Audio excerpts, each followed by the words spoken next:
Salut les bouseux, pour aujourd'hui je vous propose une petite émission sérieuse où on va reprendre les bases sur le thème du second degré. Ce concept trop souvent utilisé par des gens qui s'en servent comme d'un bouclier contre toute critique de leurs propos qu'ils n'assument pas en prétextant le second degré. Pourtant, le second degré est un formidable mais complexe moyen de communiquer. Et comme tout moyen de communiquer, il porte un sens, transmet des idées et donc peut et doit être sujet à la critique.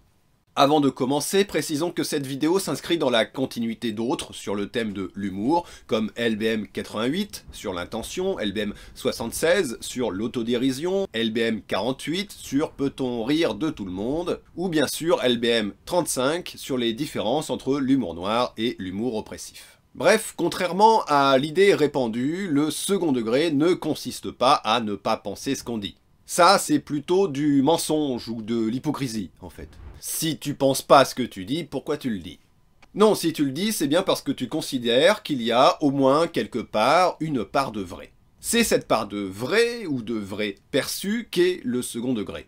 En effet, une définition du second degré, c'est d'amener un sens plus subtil que la manière de communiquer le fait croire au premier abord. Par subtil, ici, il ne faut pas comprendre fin et délicat, mais plutôt qui n'est pas évident. C'est du second degré quand ce n'est pas évident, quand pour comprendre, il faut faire un travail d'analyse, d'interprétation. Mais ce travail d'interprétation peut être instantané, inconscient, et c'est souvent le cas quand on partage les mêmes codes de langage. C'est même préférable que ce soit instantané dans le cas de l'humour, car si on a du mal à comprendre, on trouve ça moins drôle. Voilà d'ailleurs pourquoi une blague trop évidente, comme expliquer une blague, ça revient à la casser. C'est bien parce qu'on n'a pas fait soi-même le travail instantané d'interprétation du sens ou de la référence. Je vais prendre un exemple pour que ce soit plus clair. Mettons que j'analyse un extrait vidéo, et suite à cet extrait, je dis ceci. Ce type, il est vraiment très intelligent.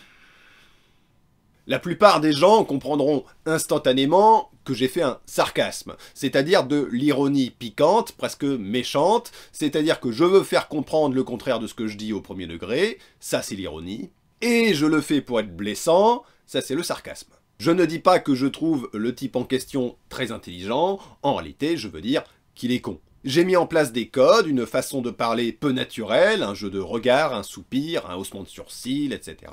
Bref, des codes qui permettent de faire comprendre que mon propos est ironique. De façon instantanée, vous avez interprété ces codes comme étant de l'ironie.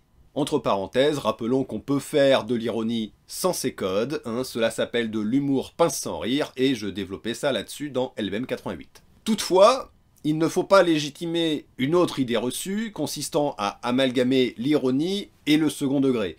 L'ironie, c'est du second degré, mais le second degré n'est pas forcément ironique. Le second degré est une façon de dire les choses. Dans les différentes formes de second degré, on retrouve donc l'ironie, voire le sarcasme, mais aussi la métaphore ou l'allégorie.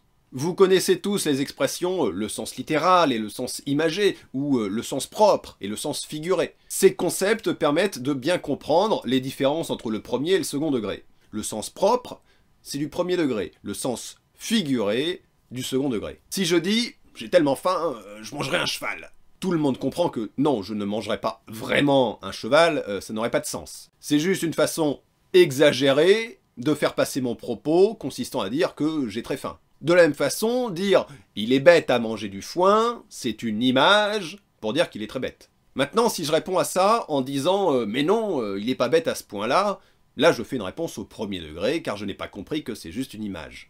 Mais si je réponds que c'est faux, si je dis il est pas bête, c'est juste que t'es pas d'accord avec lui, parce que blablabla, etc., etc., c'est que j'ai très bien compris le second degré, mais que j'ai une opinion différente. Parfois, pas toujours, mais ça arrive quand une critique est faite d'un gag, d'une fiction au second degré, d'une image, c'est bien le second degré qui est critiqué. Mais l'auteur peut se dédouaner et refuser la critique en prétextant que la critique serait au premier degré. Prenons désormais le cas de l'humour misogyne. Imaginons un homme qui fait une blague « Femme au volant, mort au tournant, j'ai pas raison, j'ai pas raison, elle est bonne, hein, elle est bonne, hein !» Il s'agit bien d'une blague, oui. La répétition constitue un jeu sur les mots, et l'exagération est présente, il s'agit d'une caricature de la réalité, ou du moins de la réalité telle que présumée par celui qui fait la blague. Tout comme tout à l'heure dire « j'ai tellement faim que je mangerai un cheval », c'est une façon exagérée de dire que j'ai très faim. Ici, dire cette phrase, c'est une façon exagérée de donner son avis. Ainsi, l'auteur de la blague croit qu'il y a un fond de vérité, sinon pourquoi il dirait ça? C'est drôle parce que c'est vrai, ou plutôt qu'on croit que c'est vrai. On peut ainsi faire une blague, ou du second degré plus généralement, pour dire ce qu'on pense, mais d'une certaine manière, car je le rappelle, le second degré est un moyen de communiquer. Il est alors légitime de critiquer ce second degré si on n'est pas d'accord. Et puis merde, c'est vulgaire, c'est stupide, c'est gras, c'est... Du second degré. Je sais que c'est du second degré, bordel de merde, mais qu'est-ce que ça change? C'est pas parce que quelqu'un se rend compte que ce qu'il fait est mauvais que ça en devient bon pour autant. Tiens, regardez, j'ai fait ce dessin. D'accord? C'est un dessin de merde, hein, on est d'accord, il est très moche. Eh ben je l'ai fait au second degré. Je l'ai fait en sachant qu'au moment où je le faisais, c'était un dessin de merde. Et est-ce que pour autant ça devient un bon dessin? Non, ça reste un dessin de merde. C'est mal dessiné. Contrairement à ce très joli sphinx d'Égypte. Et comprenez-moi bien, c'est pas le second degré que je critique, c'est une forme d'expression comme une autre. Sauf que le second degré ne devrait en aucun cas être une manière de camoufler la médiocrité de ce qu'on propose. Ball décide d'utiliser l'ironie et le sarcasme, c'est une bonne chose, mais ça doit aller avec une vraie rigueur formelle, justement pour que le second degré soit efficace. Ainsi, imaginons une féministe ou n'importe qui répond que c'est faux. En réalité, ce sont les hommes qui sont les plus responsables des accidents mortels sur la route. Cette féministe a alors très bien compris le second degré, en l'occurrence le fond de vérité présumé, mais le critique. Le second degré, donc le propos subtil derrière la caricature, c'est de dire que les femmes conduisent mal. Pourtant, c'est faux, et c'est bien le second degré qui est critiqué en remettant en question la pertinence de la blague censée se reposer sur une part de vrai. Évidemment, comme on a pu le voir dans notre émission sur l'humour oppressif, en véhiculant cette idée, cette blague ne fait que banaliser une croyance sur les femmes qui conduiraient mal, une croyance qui permet de discréditer les femmes, de les réprimer finalement. Notons enfin que lorsque j'ai moi-même fait cette blague, je l'ai fait en prenant une certaine voix, en faisant des grimaces et un rire à la con.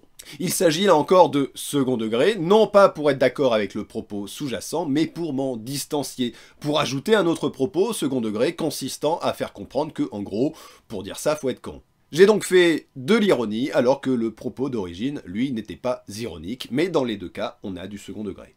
Ainsi, le second degré ne doit pas être un prétexte pour discréditer toute contradiction. L'humour et le second degré, plus généralement, sont des outils rhétoriques formidables, mais complexes, qu'on aurait tort de mépriser comme beaucoup le font pour s'immuniser à la critique. Hé, j'ai pas raison!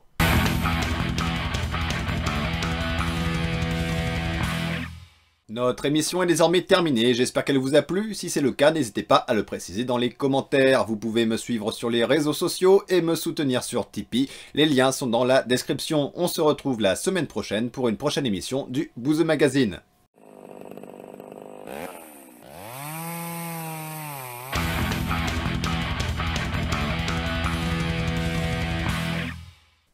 On voit pas mon t-shirt.